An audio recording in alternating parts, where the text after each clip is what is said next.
আজ তোমাদের সাথে টাকি মাছ দিয়ে লাউ ঘাটার একটা রেসিপি শেয়ার করব। এই রান্নাটা এতটা মজা হয় যে একবার রান্না করে খাবে তার কিন্তু বারবারই এটা খেতে ইচ্ছে করবে। আর এই রান্নাটা শুধু গরম ভাত নয়, রুটির সাথে খেতেও কিন্তু ভীষণ মজা লাগে।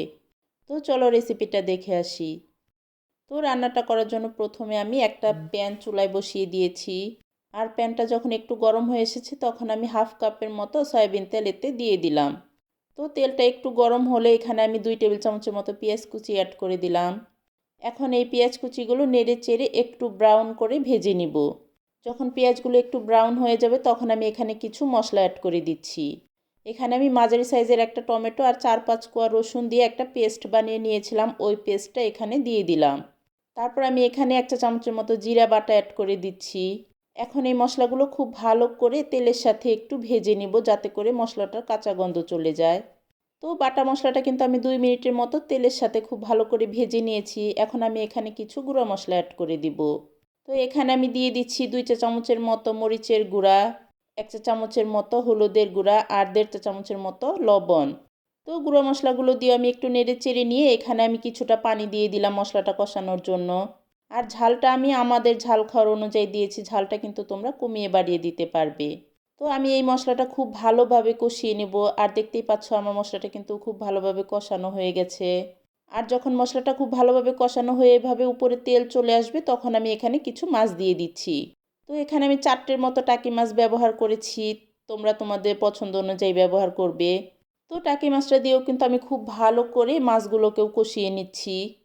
আচ্ছা, কষানো মাছ যদি কারো খেতে ভালো না লাগে তাহলে কিন্তু মাছটা এখানে ভেজেও অ্যাড করা যেতে পারে। আর এই তো দেখতেই পাচ্ছ মাছগুলো আমার খুব সুন্দরভাবে কষানো হয়ে গেছে, মাছগুলো তুলে সাইডে রেখে দিচ্ছি। তারপর আমি এই তো লাউগুলো এইভাবে লম্বা লম্বা করে কেটে রেখেছিলাম, এগুলো এখন দিয়ে দিচ্ছি। আর এই লাউগুলো দিয়েও কিন্তু আমি খুব ভালো করে লাউগুলোকেও একটু সময় নিয়ে কষিয়ে নেব। আর ওদিকে মাছগুলো যে কষিয়ে রেখেছিলাম ওই মাছগুলো কিন্তু খুব ভালো করে আমি কাঁটাগুলো বেছে নিয়েছি। যেহেতু আমার বাচ্চারা খাবে তাই কাঁটাগুলো বেছে দিলে খেতে সুবিধা হবে। তো লাউটা খুব ভালো করে কষিয়ে মাছগুলো দিয়ে দিলাম, মাছগুলো দিয়েও আমি লাউর সাথে খুব ভালো করে মিশিয়ে নিচ্ছি। তো এখন আমি আরও 2-3 মিনিটের মতো একটু কষিয়ে নিচ্ছি নেড়ে চেড়ে। তো 2-3 মিনিট কষিয়ে নেওয়ার পর এখানে আমি অল্প পরিমাণে ঝোলের পানি দিয়ে দিচ্ছি। যেহেতু লাউ রান্না করছি লাউটা কিন্তু সেদ্ধ হতে খুব বেশি একটা সময় লাগে না, আর লাউটা দেখতেই পাচ্ছ অলরেডি সেদ্ধ হয়ে গেছে। তাই এখানে একদম অল্প পরিমাণে ঝোলের পানি দিয়ে দিলাম। ঝোলের পানি দিয়ে আমি 4-5 মিনিটের মতো রান্না করে নিচ্ছি। তো 4-5 মিনিট পরে আমি কয়েকটা কাঁচামরিচ দিয়ে দিলাম এখানে। আর কাঁচামরিচটা দেওয়ার আগে মাথাগুলো একটু ভেঙে দিয়েছি যাতে করে কাঁচামরিচের সুন্দর একটা ফ্লেভার বের হয়।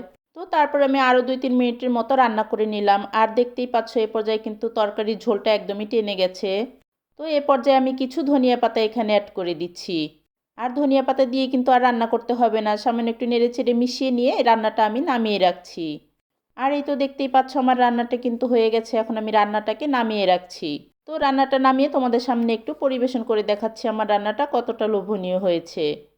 তো শীতের সময় কিন্তু এই রান্নাটা গরম ভাতের সাথে খেতে ভীষণ মজা লাগে। আর এটা আমি রুটির সাথে খেয়েছি, রুটি দিয়েও কিন্তু এই রান্নাটা খাওয়া যায়, বেশ ভালোই লাগে। তো আমার রান্নাটা কেমন হয়েছে কমেন্টে জানিও। আর আমার ভিডিওটা যদি ইউটিউব চ্যানেল থেকে দেখে থাকো আমার ইউটিউব চ্যানেলটা সাবস্ক্রাইব করে দিও প্লিজ। আর যদি ফেসবুক পেজ থেকে দেখো তাহলে একটা ফলো দিয়ে দিও। তো সবাই ভালো থেকো, আল্লাহ হাফেজ।